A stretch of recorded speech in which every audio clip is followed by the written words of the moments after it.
అందరూ కూడా పరిశుద్ధ గ్రంథాన్ని తెరవండి. మనం ప్రార్థన సిరీస్ చెప్తున్నాను, కానీ ఈరోజు ఎందుకో ప్రభు ఒక అంశాన్ని మీకు చెప్పాలని ఇష్టపడుతున్నాను. మన అంశం పేరు ఏంటంటే 3 చేస్తే 9 వస్తాయి. దేవునికి స్తోత్రాలు చెల్లిద్దాం. విందాం ఏంటి ఆ 9, ఏంటి ఆ 3 అనేది నేర్చుకుందాం. మరి నిజంగా ఆ 3 చేస్తే మీకు కావలసినవన్నీ కూడా జరిగిపోతాయి. దేవునికి స్తోత్రాలు చెల్లిద్దాం. అందరు కూడా పరిశుద్ధ గ్రంథాన్ని తెరవండి. కీర్తనల గ్రంథం 21వ కీర్తనలోకి రండి. 21వ కీర్తన ఇది ప్రధాన గాయకునికి దావీదు రాసిన కీర్తన. ఇది ఎవరు రాశారు? దావీదు మహారాజు. ఏమంటాడంటే, యెహోవా ఏమని సంబోధిస్తూ, దేవా రాజు నీ బలమును బట్టి సంతోషించుచున్నాడు. చూడండి ఎంత మంచి మాట. రాజు ఎవరు బలాన్ని బట్టి సంతోషిస్తున్నారు? దేవుడు బలాన్ని బట్టి. జనరల్గా ఈ లోకంలో ఎవరయ్యా సంతోషించారంటే, వారు బలంగా ఉన్నారంటే సంతోషిస్తారు. ధనంలో కానీ, లేకపోతే ఆస్తిలో కానీ, ఒకవేళ వాళ్ళ బంధువుల్లో కానీ బలగం ఎక్కువ ఉన్నప్పుడు, లేకపోతే దానిని బట్టి వాళ్ళకి ఈ రోడ్డు అంతా మా వాళ్ళేనండి, లేకపోతే అన్నిట్లో బలంగా ఉన్నప్పుడు వారు బలాన్ని బట్టి వారు. కొంతమంది అంటారు, నేను ఇప్పుడు 70 ఏళ్ళు వచ్చింది కానీ ఇంకా నా పళ్ళోళ్ళు లేదు, జుట్టు నలగవలేదు. ఆ బలాన్ని బట్టి చాలామంది సంతోషిస్తారు. కానీ ఇక్కడ చూస్తే ఏమంటున్నారు? ఎవరు బలాన్ని బట్టి ఆయన సంతోషిస్తున్నాడు? దేవుని బలాన్ని బట్టి సంతోషిస్తున్నాడు దావీదు. దావీదులో ఉన్న ఒక సీక్రెట్ ఏంటంటే, దేవుణ్ణి కూడా ఆయన ఏమని పిలిచాడో తెలుసా? నా బలమా అని పిలిచాడు. ఎప్పుడు కూడా దేవుడే నా బలం అనుకున్నాడు, కానీ ఆయన బలం అని చెప్పి ఎప్పుడు కూడా అనుకోలేదు. దేవునికి స్తోత్రాలు చెల్లిద్దాం. ప్రియమైన దేవుని బిడ్డలారా, ఒకవేళ ఆరోగ్యంగా ఉండొచ్చు, ఆర్థికంగా సమృద్ధిగా ఉండొచ్చు, లేకపోతే మంచి తెలివి ఉండొచ్చు, ఏది చెప్పినా అలా పట్టేసి చక్కగా నువ్వు చేసే పరిస్థితి ఉండొచ్చు. ఎన్ని ఉన్నా కానీ నీ బలాన్ని బట్టి నువ్వు అతిశయించకూడదు. కానీ నిన్ను నిలబెట్టి నడిపిస్తున్న ఆ దేవుని యొక్క బలాన్ని బట్టి నువ్వేం చేయాలి? సంతోషించాలి. దేవునికి స్తోత్రాలు చెల్లిద్దాం. హల్లెలూయా. ఈయనంటున్నాడు, యెహోవా రాజు నీ బలమును బట్టి ఏం చేస్తున్నాడు? సంతోషించుచున్నాడు. అయ్యా నాకు సంతోషం ఏంటంటే నీ బలం. ఎందుకంటే దావీదుకు తెలుసు ఆయన జీవితం ఏమిటనేది. గొర్రెలు కాచుకుంటూ ఉన్నాడు, ఎవ్వరూ లేరు, ఒక్కడే గొర్రెలు, ఆయనతో పాటు ఒక వాయిద్యం, అంతే, ఇంకేమీ లేదు. అటువంటి ఆయనని దేవుడు చక్రవర్తిగా చేశాడంటే, అటువంటి ఆయన గొల్యాతును చంపగలిగాడంటే, అటువంటి ఆయన మరి ఒక గోత్రానికి ఉండి తర్వాత 12 గోత్రాలకి రాజు అయ్యాడంటే, ఇది నా బలం వల్ల కాలేదు, ఎవరు బలం వల్ల అయిందో అది ఆయన ముందుగా గుర్తించాడు. దేవునికి స్తోత్రాలు చెల్లిద్దాం. మన జీవితంలో కూడా ఎవరు బలం వల్ల నువ్వు బ్రతుకుతున్నావో నువ్వు గుర్తించాలి. ఎవరు బలం వల్ల నువ్వు ఆ స్థాయిలోకి వెళ్ళావో నువ్వు గుర్తించాలి. ఎవరు బలం వల్ల ఈ రోజు వరకు నువ్వు సజీవుడిగా ఉండి నువ్వు అనుకున్నవన్నీ చేస్తున్నావో నువ్వు గుర్తించాలి. కాబట్టి మనము 0 అవ్వాలి. ఆ బలమే మనలోంచి ఎక్కువగా కనపడాలి. హల్లెలూయా. ఎవరిని అడిగారండి, ఏమండి మా పిల్లలు చదువుతున్నారండి, అది మా బలం కాదండి, దేవుని బలం వల్లే వాళ్ళు చదువుతున్నారు. ఈ ఎందుకు పనికిరాని లేకపోతే బలహీనులైన మనలను ఆ బలం మనల్ని ఏం చేస్తుంది? బలం. అందుకంటే ఆయన బలహీనులను బలపరిచేవాడు. ఆయన దేవునికి స్తోత్రాలు చెల్లిద్దాం. కృంగిన వారిని లేవనెత్తేవాడు, బలాభివృద్ధి కలుగు చేసేవాడు. దేవునికి స్తోత్రాలు చెప్పండి. కాబట్టి ఈ లోక బలము నిన్ను పైకి తీసుకొస్తుందో లేదో నాకు తెలియదు. ఈ లోక బలము ఈ లోకంలో ఒకవేళ అనేకుల ముందు ఏదో కొంత బలం ఉన్నట్టుగా చూపించవచ్చు, కానీ దేవుని బలం నీతో లేకపోతే ఈ లోక బలము ఎందుకు పనికి రాదు. కాబట్టి నీకు కావలసిందేంటో తెలుసా? యేసయ్య బలం కావాలి. అందుకే ఈ కీర్తనకారుడు చెప్తున్నాడు ఏమనో తెలుసా? దేవా నేను నా బలాన్ని బట్టి నేను సంతోషించట్లేదు, నీ బలాన్ని బట్టి నేనేం చేస్తున్నాను? సంతోషిస్తున్నాను. చెప్పండి కూడా దేవునికి స్తోత్రాలు చెప్పండి. ఆయన బలమే నిన్ను నడిపిస్తుంది. ఆయన బలమే నువ్వు ఉన్న స్థాయిలో ఉన్న స్థానములో నిలబెట్టింది. ఎవరి బలమో తెలుసా? దేవుని యొక్క బలం. దేవునికి స్తోత్రాలు చెల్లిద్దాం. అపవాది కాడి కింద నుంచి, అపవాది బలము నుంచి విడుదల చేసి యేసయ్య బలంతో దేవుడు మనల్ని, అందుకే అంటాడు, నన్ను బలపరచువాని యందు నేను సమస్తము. ఎవరు బలపరిస్తే సమస్తం చేయగలవు? దేవుడు నిన్ను బలపరిస్తే నువ్వు సాధించలేంది ఏది కూడా లేదు. దేవునికి స్తోత్రాలు చెల్లిద్దాం. ఏ ఊర్లో అయితే పోగొట్టుకున్నావో దేవుని బలం నీతో ఉంటే అదే ఊర్లో నిన్ను మళ్ళీ అక్కడ నిలబెట్టగలడు దేవుడు. నా యేసయ్య నిలబెట్టగలడు. ఆయన బలవంతుడు. ఆయన చేయలేని కార్యం ఈ లోకంలో ఏదీ లేదు. అందుకే అంటున్నాడు, నన్ను బలపరచువాని యందు. ఈ 13 పత్రికలు నేను రాశానంటే ఎవరు బలపరిచారు నన్ను? కాబట్టి కావాల్సింది ఎవరు బలం కావాలి? దేవుని బలం ఎక్కడ దొరుకుద్ది? దేవుని పాదాల దగ్గర దొరుకుద్ది. దేవునికి స్తోత్రాలు చెప్పండి. ఆయన పాదాల దగ్గర కూర్చోవాలి.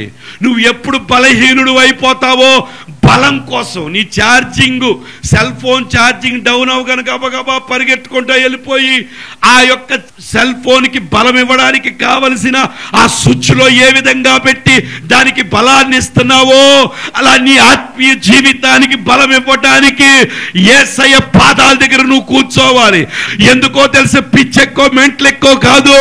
అయ్యా మేము బలహీనులము, నీ బలం మాతో ఉంటే మేము శూర కార్యాలు, నీకు మహిమ తెచ్చే కార్యాలు చెయ్యగలుగుతాము. కాబట్టి మాకు బలం ఇచ్చేవాడు నీవే. కాబట్టి నీ పాదాల దగ్గర కూర్చుంటామని రోజు కూర్చుంటున్నాం. దేవునికి స్తోత్రాలు చెల్లిద్దాం.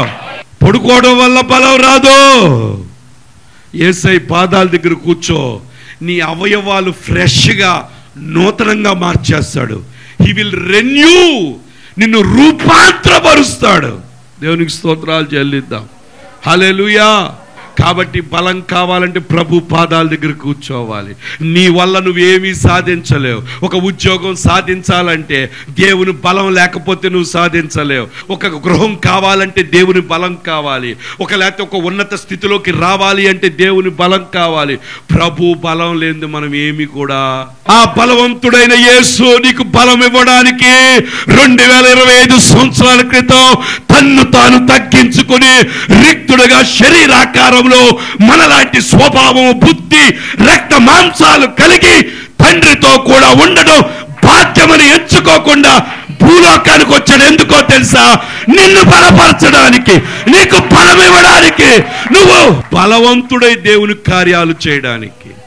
ఈ లోకంలో దేవుని బలాన్ని చూపించడం కొరకు ఆయన ఈ లోకానికి వచ్చాడు. దేవునికి స్తోత్రాలు. అందుకే అంటున్నాడు ఏమన్నా తెలుసా? దేవా, నీ బలాన్ని బట్టి నేను సంతోషిస్తా. కాబట్టి నువ్వు చేయాల్సింది ఏంటో తెలుసా? నీకు బలం ఉన్నా లేకపోయినా, గాలిస్తే ఎగిరిపోయే పరిస్థితిలో ఉన్నా, ఎంత బలహీనులుగా ఉన్నా నువ్వు చేయాల్సిన పని మొదటిది ఏంటో తెలుసా? నేను నా దేవుని బలమును బట్టి సంతోషిస్తా, అంతే. అందుకే నేను ఎప్పుడు బలహీనున్నో, దేవునికి స్తోత్రాలు చెప్పండి. హల్లెలూయా. ఈ కార్యక్రమం ఎక్కడి నుంచి చూస్తున్నావు? ఒకవేళ బలహీనంగా ఉన్నావో, భయంకరమైన పరిస్థితిలో ఉన్నావు, మంచం మీద ఉన్నావో, లేదా ఐసీలో ఉన్నావు, ఎక్కడున్నావు, ఏమున్నా సరే ఒక్కసారి నువ్వు చెప్పు, యేసయ్య బలం నా బిడ్డను బాగు చేస్తుంది, నా భర్తను బాగు చేస్తుంది, నా పరిస్థితులు మార్చుద్దని నువ్వు పలికినప్పుడు ఆ బలం నీ జీవితంలో గొప్ప కార్యాలు చేసి చూపించి. ఎందుకంటే మేము ప్రకటించేది పిచ్చి దేవుడు కాదు, మేము ప్రకటించే యేసయ్య సజీవుడు. He is alive. ఆయన బ్రతికున్నాడు. ఆయన పేరే నజరేయుడైన యేసుక్రీస్తు. హల్లెలూయా. ఒకరోజు బైబిల్లో మీకు తెలుసు, ఒక ఆమెకి రక్తస్రావ రోగం ఉంది. ఎన్ని సంవత్సరాలు? 12 సంవత్సరాల నుంచి రక్తదారులు అవుతూ ఉన్నాయి. మనిషి బాగా చిక్కి శల్యం అయిపోయింది. డాక్టర్ల దగ్గరికి వెళ్ళింది, ఎవ్వరు కూడా బాగు చేయలేకపోయారు. ఉన్న ఆస్తి అంతా కూడా అమ్మేసుకుంది. మొత్తం కూడా ఇంకా దారుణ పరిస్థితి అయిపోయింది. చావుకి దగ్గరలో ఉంది. ఒకరోజు ఈ బలం ఇచ్చే దేవుడి గురించి వింది. ఆ రోజు ఆ బలం ఆ ఊరు ఎందుకు వచ్చిందో నాకు తెలియదు. మరి ఎందుకు వచ్చారో ప్రభు తెలియదు. ఒకవేళ ఏమైనా బాగు చేయాలని వచ్చాడో ఏమో తెలియదు. ఎందుకంటే ఆయన సర్వాంతర్యామి, ఆయనకి సమస్తం తెలుసు. ఎక్కడ బలహీనులుంటే బలపరచాలని వెళ్ళిపోతాడు ఆయన. అలాగే ఏమో బలహీనతలు ఉంది భయంకరంగా ఆ సమాజంలో, ఉన్న సమాజంలో ఆ రోజుల్లో అటువంటి వాళ్ళు బయటకు వస్తే ఆ యొక్క కట్టుబాటు రాళ్లతో కొట్టి చంపాలి. బయటకు వస్తే చచ్చిపోద్ది, లోనున్న చచ్చిపోద్ది. ఆమె అనుకుంది బయటే ఉండి చచ్చిపోతానని చెప్పి ఆ బలాన్ని పట్టుకోవడానికి పరిగెత్తింది. అలా ఎలా వెళ్ళిందో తెలియదు, పాక్కుంటూ వెళ్ళిందో, ముసుకేసుకుందో, ఏం కప్పుకుందో తెలియదు. మొత్తానికి ఆ బలాన్ని చేరుకుంది. ఆ బలం మీద ఉన్న వస్త్రం చెగును ముట్టగానే ఆ యేసయ్యలో ఉన్న ప్రభావము, బలము ఆ శరీరంలోకి ప్రవహించి వెంటనే రక్తధారలు ఆగిపోయింది. అదే శక్తి ఇక్కడ కూడా ఉంది. ఎటువంటి బలహీనతలో వచ్చావో, ఎటువంటి రోగంతోనూ ఉన్నావో, ఆయన బలాన్ని పట్టుకోవడానికి ప్రయత్నించు. ఖచ్చితంగా నీ జీవితంలో అక్కడ చేసిన కార్యము ఇక్కడ కూడా చేయగలడు ఆయన. చప్పుడు కూడా దేవునికి స్తోత్రాలు చెల్లిద్దాం. హల్లెలూయా, హల్లెలూయా. ఆయన బలపరిచే దేవుడు, ఆయన బలపరిచే దేవుడు, బలమిచ్చే దేవుడు, నీ బ్రతుకును మార్చే దేవుడు ఆయన. దేవునికి స్తోత్రాలు చెల్లిద్దాం. రెండో చూడండి ఇంకోటి, నీ రక్షణను బట్టి అతడు ఎంతో హర్షించుచున్నాడు.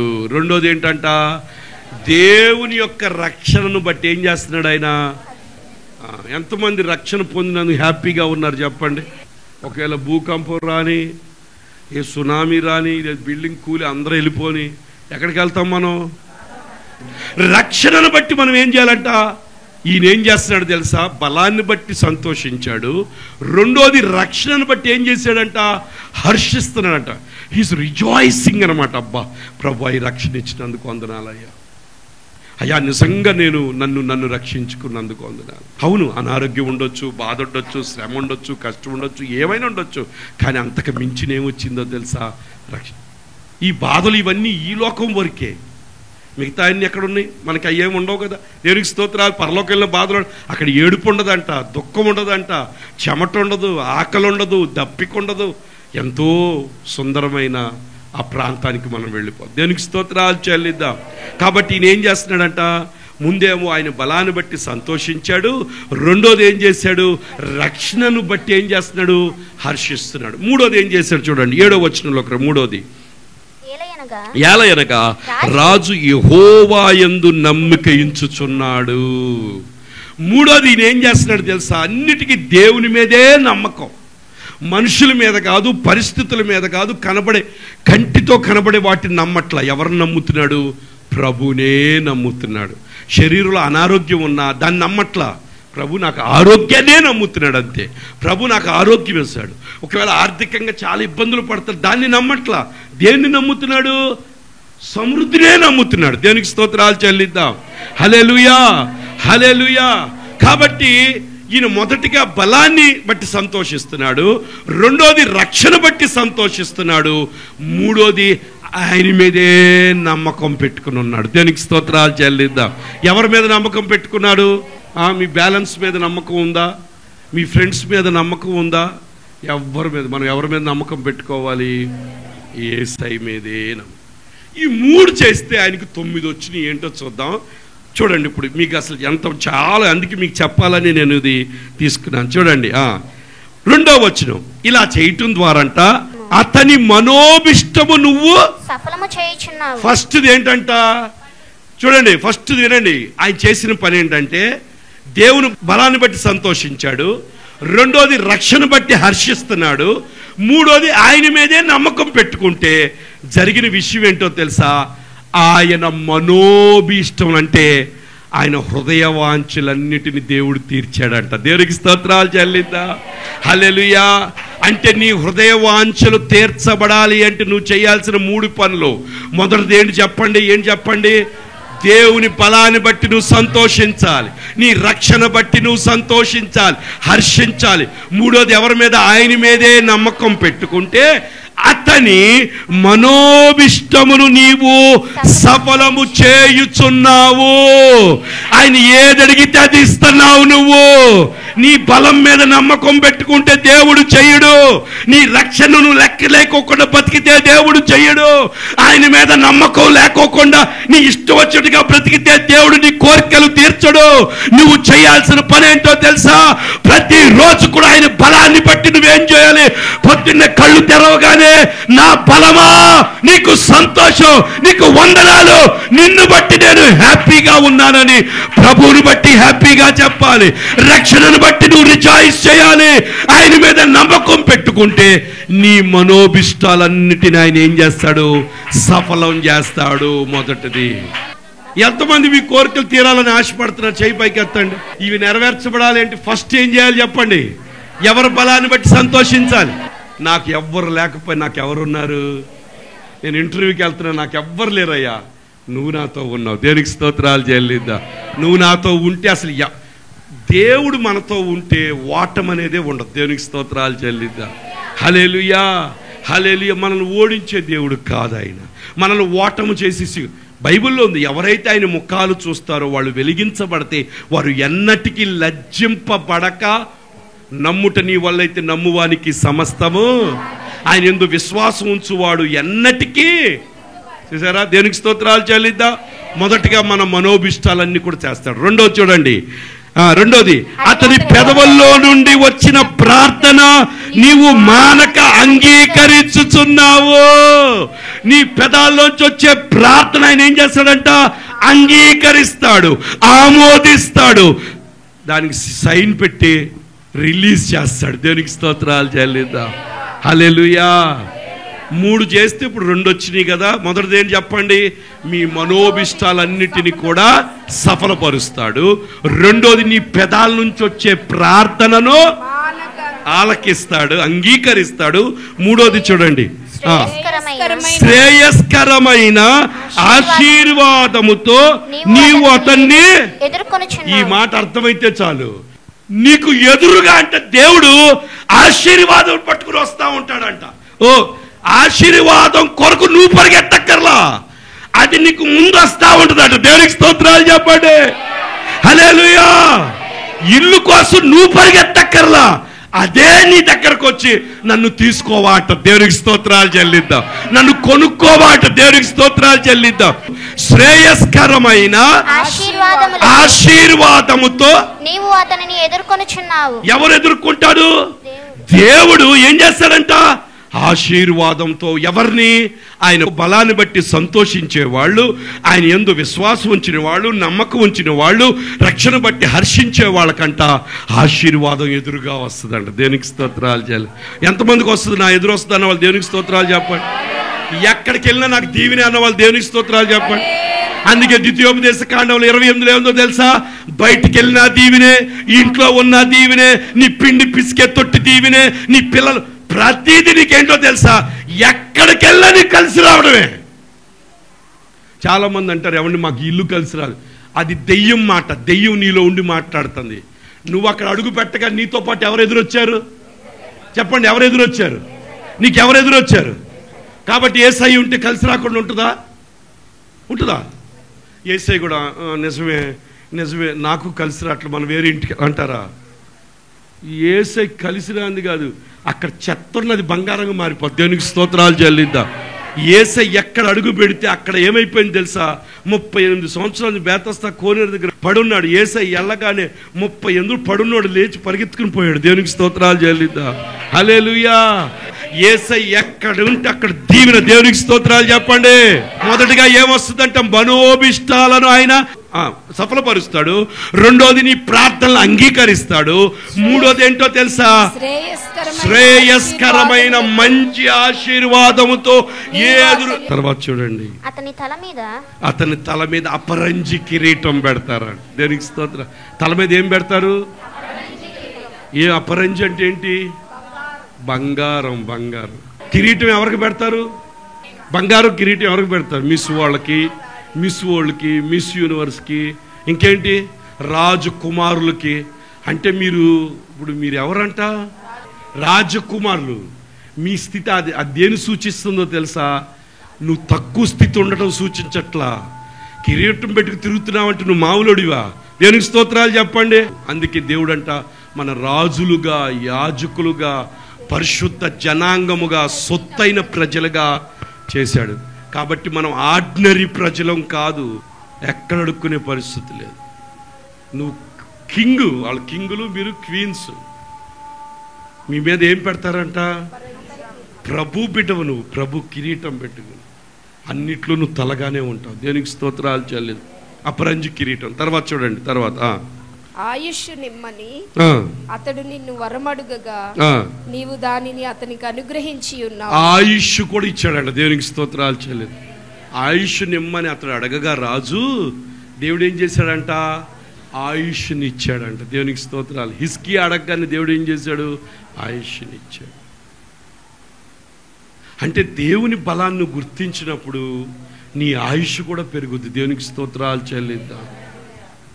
ఎందుకో తెలుసా? నువ్వు ఆ యొక్క ద్రాక్షావల్లితో నువ్వు అతకబడినప్పుడు ఆటోమేటిక్గా ఆ ద్రాక్ష చెట్టులో ఉన్న, లేకపోతే ఆ యేసయ్యలో ఉన్న శక్తి నీలోకి వచ్చి దేవుడు దీర్ఘాయువుని దేవుడు నీకు ఇస్తాడు. దేవునికి స్తోత్రాలు చెల్లిద్దాం.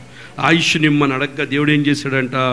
ఆయుష్ని ఇచ్చాడు. తర్వాత చూడండి, సదాకాలము నిలుచు దీర్ఘాయువు నీకు.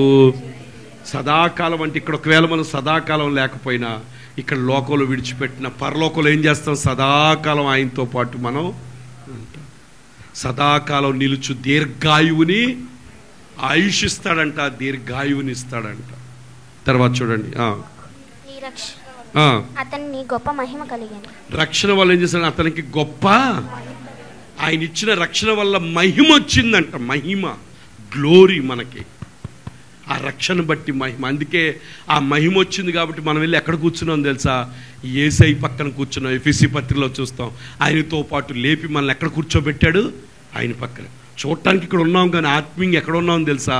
యేసయ్య పక్కన మనం కూర్చొని ఉన్నాం. మహిమ, ఆయన మనకు మహిమ ఇచ్చాడు. అంత మహిమ ఇచ్చినాడు. ఈ లోకంలో నిన్ను పైకి తీసుకురాడా దేవుడు? ఖచ్చితంగా తీసుకొస్తాడు. మొదటిది ఏం చెప్పండి? మనోభిష్టాలన్నిటినీ సఫలపరచాడు. రెండోది ప్రార్థనలు ఆలకించు. మూడోది శ్రేయస్కరమైన ఆశీర్వాదం ఎదురోజు. నాలుగోది అపరంజి కిరీటం. ఐదోది ఆయుష్.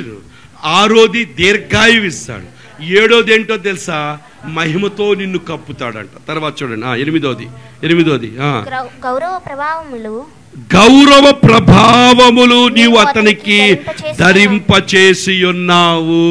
గౌరవము, ప్రభావాన్ని, అంటే నువ్వు అనేకులను ప్రభావితం చేసే బిడ్డగా దేవుడు నిన్ను ధరింపచేశాడంట. ఎనిమిదోది గౌరవ ప్రభావాలు దేవుడు మనకి ఇచ్చాడు. దేవునికి స్తోత్రాలు చెల్లిద్దాం. తొమ్మిదోది చూడండి, లాస్ట్ది, నిత్యము ఆశీర్వాద కారకుడుగా ఉండునట్లు నీవు అతనిని నియమించి. ఈ మాట నాదే అన్న వాళ్ళు దేవునికి స్తోత్రాలు చెప్పండి. నిత్యము ఆశీర్వాద కారకుడుగా ఉండునట్లు నీవు అతనిని ఏం చేశావు? దేవుడు మిమ్మల్ని ఎందుకు నియమించాడంట? నిత్యము మీరు ఆశీర్వదించబడుతూనే ఉంటారు. అంటే మన గ్రాఫ్ ఇలా వెళ్ళటమే కానీ ఇలా దిగటం, ఇలా లెగటం ఏమి కూడా లేదు. దేవునికి స్తోత్రాలు. నిత్యము ఆశీర్వాద కారకుడుగా ఉండునట్లు, ఆయన ఆశీర్వాదం అనేకులకు ఆశీర్వదించే బిడ్డగా ఉండునట్లు దేవుడు ఏం చేశాడంట? ఆ విధంగా నియమించాడంట. అంటే నువ్వు దరిద్రతకు నియమించబడలేదు, నువ్వు ఆశీర్వదించబడతావు. అనేకులు నీలోంచి, అందుకే చెప్తాం, మా గిన్నె నిండి పొర్లి పారుచున్నది. మనం ఆశీర్వదించబడటమే కాదు కానీ అనేకులకు ఆశీర్వాద కారకులుగా మారిపోతాం. అంటే మనమే జాబ్ ఇచ్చేవాళ్ళం. ఒకప్పుడు మనం ఒకళ్ళ కింద పని చేస్తున్నాం కానీ ఈరోజు అనేకులకు పని కల్పించే బిడలగా దేవుడు మిమ్ములను నియమించును గాక. ఆ మాట నాదే అన్న వాళ్ళు దేవునికి స్తోత్రాలు చెప్పండి. హల్లెలూయా. గౌరవ ప్రభావములు ధరించుకొని ఉండును గాక. హల్లెలూయా. అందరు మహిమతో నింపబడును గాక. నిత్యము ఆశీర్వాద కారకులుగా ఉండును గాక. అనేకులు దీవించే బిడ్డగా ఉండును గాక. అనేకులకు ఇచ్చేవాళ్ళుగా ఉండును గాక. అప్పిచ్చే స్థితిలోనే మీరు ఉండాలి. అడుక్కునే స్థితిలో మీరు ఉండకూడదు. హల్లెలూయా. ఇచ్చే చేతులుగానే ఉండాలి, దేవునికి పెట్టే చేతులుగానే ఉండాలి. అనేకులకి ఆశీర్వాదకరంగా నువ్వు ఉండాలి. నిత్యము ఆశీర్వాద కారకులుగా దేవుడు ఎప్పుడు చేస్తాడు తెలుసా? 3 చేస్తే ఈ 9 జరుగుతాయి అంట. 3 ఏంటి చెప్పండి? ఏం చేయాలి? ఆయన బలాన్ని బట్టి, రెండోది ఆయన రక్షణను బట్టి, మూడోది ఏం చేయాలి? ఆయన మీదే. ఈ 3 చేస్తే 9 కార్యాలండి. మొదటి కార్యం చెప్పాలి, టకటక మనోభిష్టాలను సఫలపరుస్తాడు. రెండోది మన నోటి నుంచి వచ్చే ప్రార్థన అంగీకరిస్తాడు. మూడోది ఏంటో తెలుసా? శ్రేయస్కరమైన ఆశీర్వాదంతో ఎదురొస్తాడు. నాలుగోది ఏంటో తెలుసా? అపరంజి కిరీటం పెడతాడు. ఐదోది ఏంటో తెలుసా? ఆయుష్నిస్తాడు. ఆరోదేంటో తెలుసా? దీర్ఘాయువునిస్తాడు. ఏడోదేంటో తెలుసా? మహిమతో కప్పుతాడు.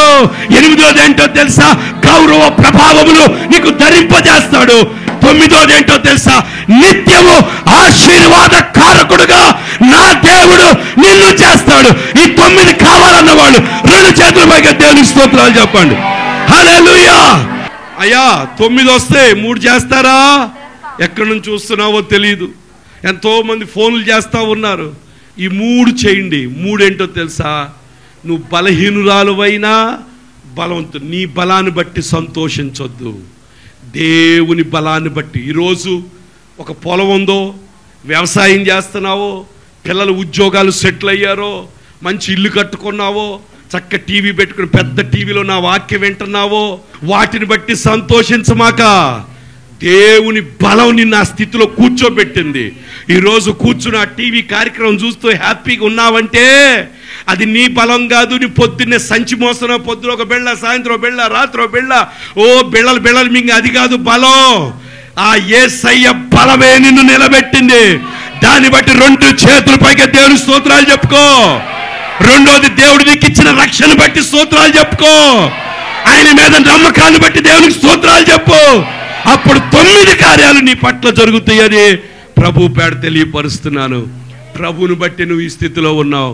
ప్రభువుని బట్టి ఒకవేళ బలహీనంగా ఉన్నావేమో, ఒకవేళ కుటుంబ పరిస్థితులు బాధపడుతున్నావేమో, పిల్లలతో బాధపడుతున్నావేమో, భర్తతో బాధపడుతున్నావేమో, ఉద్యోగం లేక బాధపడుతున్నావేమో, వివాహం కొరకు ఎదురు చూస్తున్నావేమో, పెళ్ళయి గర్భం తెరవక ఇంకా పిల్లల కోసం ఎదురు చూస్తున్నావేమో. కానీ ఒక విషయాన్ని నేను చెప్తున్నాను, ఆ శ్రేయస్కరమైన ఆశీర్వాదంతో ప్రభు నీ ముందు రావాలి అంటే మొదటిగా ఆయన బలాన్ని గుర్తించు, ఆయన మీద నమ్మకం పెట్టుకో. రక్షణ పొందకపోతే రక్షణ పొందే, ఆ రక్షణ బట్టి సంతోషించు. నువ్వు అడగకుండానే నీకు పిల్లలు, ఉద్యోగం, పెళ్ళి మొత్తం అసలు మళ్ళీ వచ్చే ఈ రోజులకి నువ్వు హ్యాపీగా ఉంటావు. దేవుడు కార్యం చేస్తే అడ్రస్ కొనుక్కుని వచ్చే మందిరానికి. దేవునికి స్తోత్రాలు చెల్లిద్దాం. హల్లెలూయా.